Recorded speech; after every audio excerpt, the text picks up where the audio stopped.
한덕수 권한대행의 반헌법적 행위와 관련해서 참으로 논란이 많습니다만 제가 한 말씀만 더 보태도록 하겠습니다. 이 법학을 공부한 사람들은 대체적으로 알 텐데 그 행정법 교과서에 행정행위의 취소, 무효라고 하는 항목이 되게 중요한 부분을 차지합니다. 그 중에 취소와 무효를 구분을 하면서 무효의 대표적 사례, 1번 사례, 우리 박지혜 전 변호사께서도 웃고 계시죠? 권한 없는 자의 행위. 이게 무효의 아주 대표적 사례입니다. 무효인 행위는 특별한 조치가 없이 그냥 무효입니다. 임명 아무리 해도 소용없어요. 그냥 무효예요, 무효. 왜 이런 무리한 행위를 하는지 모르겠는데 욕심이 앞서고 의욕이 앞서다 보면 이런 어처구니 없는 실수를 하게 되는 것 같습니다. 우리 한덕수 권한대행은 그런 사적 이익을 위한 꼼수에 몰두하기보다는 저기 보이는 것처럼 우리 국민들의 삶에 관심을 갖기 바랍니다. 아마 그분이 지금 현재 주가지수가 얼마인지 잘 모를 거예요. 제가 보기엔 그렇습니다. 지금 2300포인트가 깨지게 생겼지 않습니까? 저 숫자가 의미하는 게 어떤 건지 그분은 과연 알까요? 지금 환율이 1480원을 넘어갔습니다. 왜 이런 일이 벌어졌겠어요? 안정되다가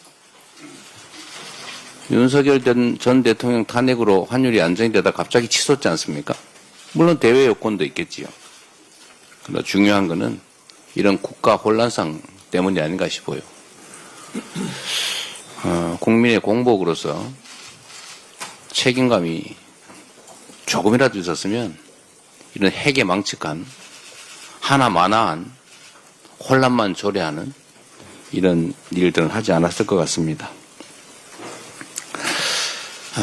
제가 당대표 일을 한 지가 3년 가까이 되는데 오늘은 우리 최고위원들께서 저보고 말씀드릴 기회를 많이 가지라고 발언을 짧게 해주셔가지고 제가 조금 더 길게 마지막이니까 말씀을 좀 드리려고 합니다.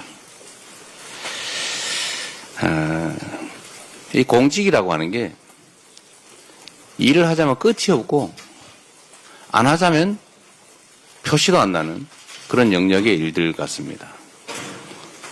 국민들은 선거 때 되면 이 사람이 잘했나 못했나 이제 판단을 해서 재신임 여부를 결정하게 되는데 너무 텀도 길고 또 선거 때 되면 이런저런 이유로 개별 후보들의 정확한 성과 평가를 하기가 쉽지가 않습니다.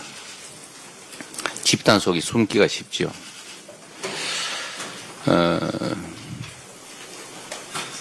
그런데 또 한편으로 보면 이 공직이라고 하는 게 게으르고 무책임하고 사욕이 많은 그런 사람이 놀기도 좋지만 다른 한편에서는 의욕을 가지고 열정을 가지고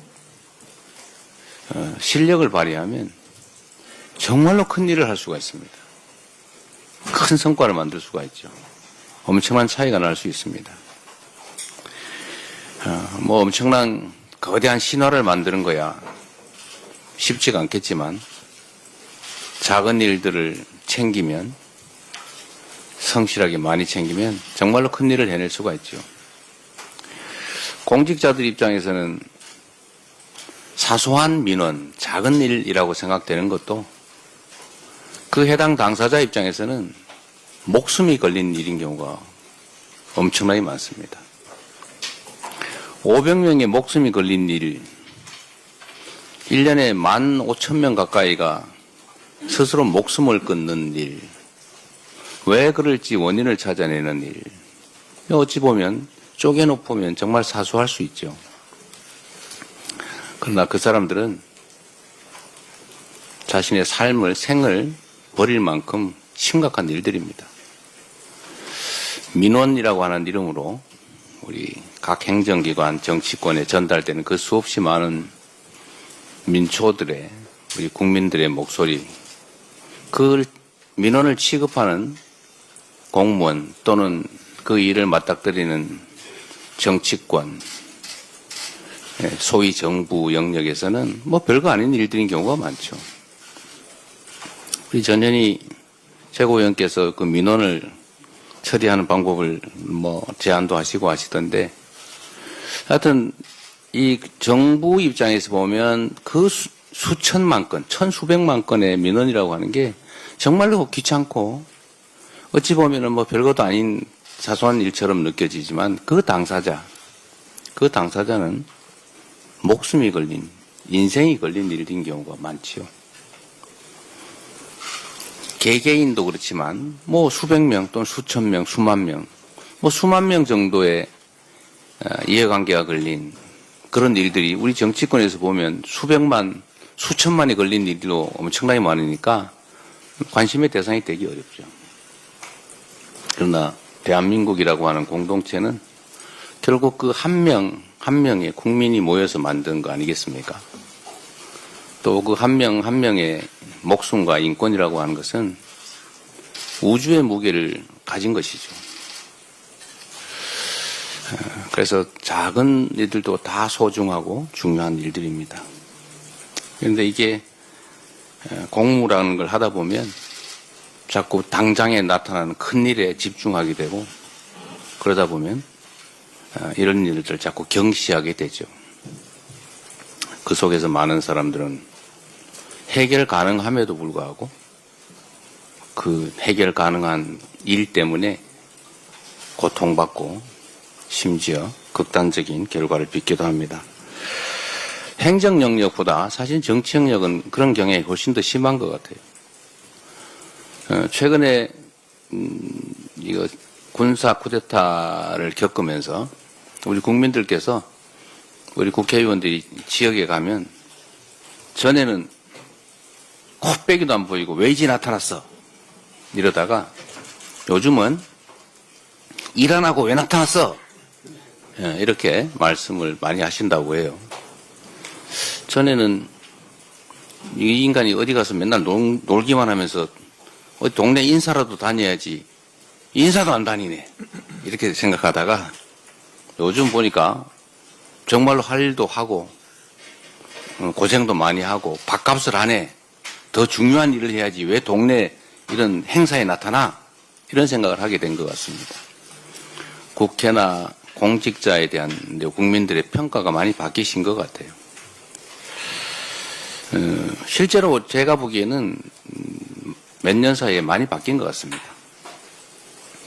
우리 홍성국 최고위원이 경제는 민주당 이런 강의를 아침마다 하신다는데 일주일에 2번 하세요? 일주일에 한 번씩 하는데 아마 국민 여러분께서는 좀 놀라실 텐데 그 아침 7시에 하죠? 8시에 아침 8시에 일주일에 한 번씩 하는데 무려 60-70명의 국회의원이 그 공부하러 모입니다. 매주. 근데 그 모임만 있는 건 아니에요. 수없이 많은 모임들이 있죠. 지금 국회의원들이 정말로 공부 열심히 합니다. 뭐 국민의힘이 어떻게 하는지 잘 모르겠어요. 최소한 민주당 의원들은 열심히 공부합니다. 그리고 아마 한번 되돌아보면 작년 총선이 끝난 다음에 거의 매일 비상사태였어요. 휴회도 거의 없었죠. 그리고 거의 비상대기에 많은 일들이 있었습니다. 최선을 다해왔던 것 같아요. 저한테도 저도 해외 출장 한번 못 갔던 것 같아요.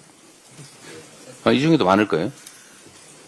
전에는 뭐 국회의원들이 정기회 끝나면 다 여름, 겨울 뭐 출장 해외 많이 갔죠. 뭐 그 나쁜 일이라는 뜻은 아니고 여유가 있었다 그런 말이죠.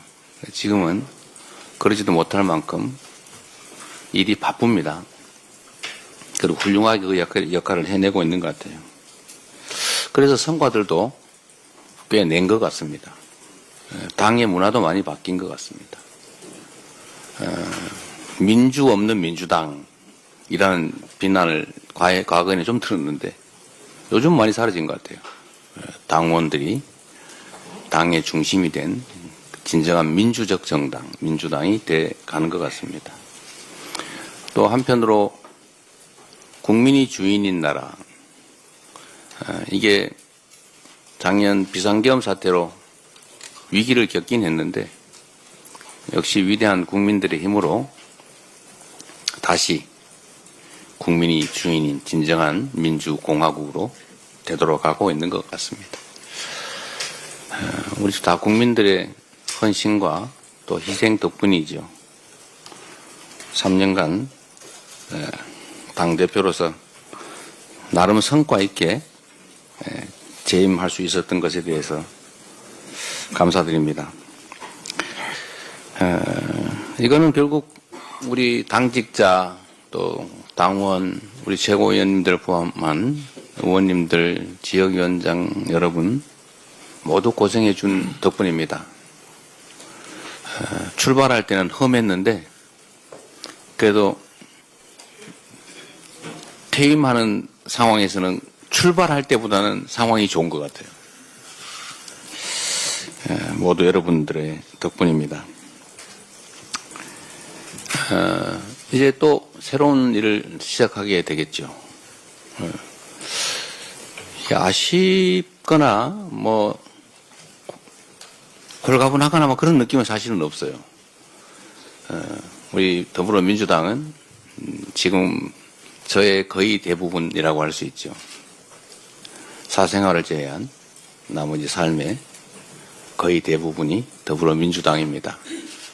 민주당의 당원들께서 당을 지켜주셨고 또 저를 지켜주셨죠. 3년 생각해 보면 사실 무슨 소설 같아요. 그리고 엄청나게 긴 시간 같기도 하고 또 한편으로 생각하면 거의 순간처럼 느껴지기도 합니다. 그런데 당대표를 어쨌든 퇴임하는 이 장면이 저 주가지수를 보니까 정말 가슴 아파요. 엄청나게 많은 사람들이 고통받고 있겠지요. 그렇다고 내일 모레 당장 좋아진다는 보장도 없습니다. 그래도 우리 위대한 국민들은 언제나 역경을 스스로의 힘으로 이겨내왔습니다. 신통하게 하나 있죠.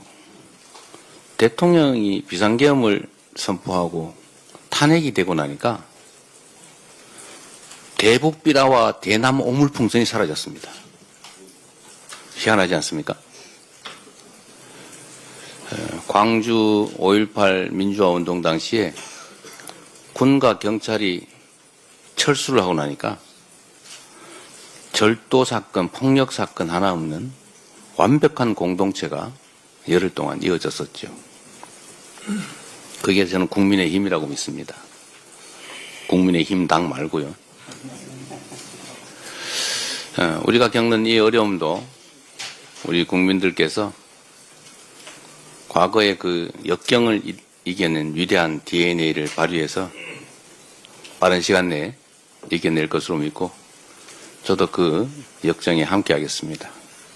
우리 최고위원 당직자 여러분 고생하셨습니다. 고맙습니다.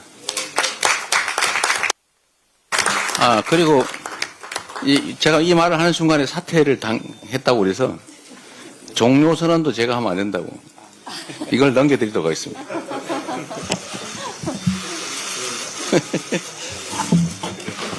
이렇게 넘겨드리겠습니다. 자리도 바꿔드릴까요? 네, 정회선언도 우리 박찬대 직무대행께서 해주시기 바랍니다. 정회선언입니다. 말씀 한번 하세요. 예. 인계받는. 어떻게 대표님? 네. 2022년 8월 18일부터 오늘까지 아까 우리 한준호 최고께서 얘기했는데 234일이 지났습니다. 네. 이재명 대표와 함께 국민과 함께 울고 국민과 함께 울었고 또 국민과 함께 민주주의를 지켜낸 기간이었다고 생각합니다. 또 우리 민주당은 당원 중심의 대중정당으로 세계 정당사에 또 새로운 이정표도 열었습니다. 대표님께서 다시 대표직을 내려놓고 또 새로운 길을 가는데 그 장도에 국민과 함께 저희가 같이 가겠다 이런 말씀 드리고요. 그동안 정말 대표로서 수고 많이 하셨다 이런 말씀 드리겠습니다. 대표님 오늘이 최고위원 몇 차인 줄 아십니까? 100차라면서요? 예. 100차 이거 이상한데. 요게 또 뭔 100차인데요. 100차인데요. 뭐세요? 100차인데요. 이 이후에는 박찬대 갑니다. 네. 제 100차 최고위원회를 정해하겠습니다.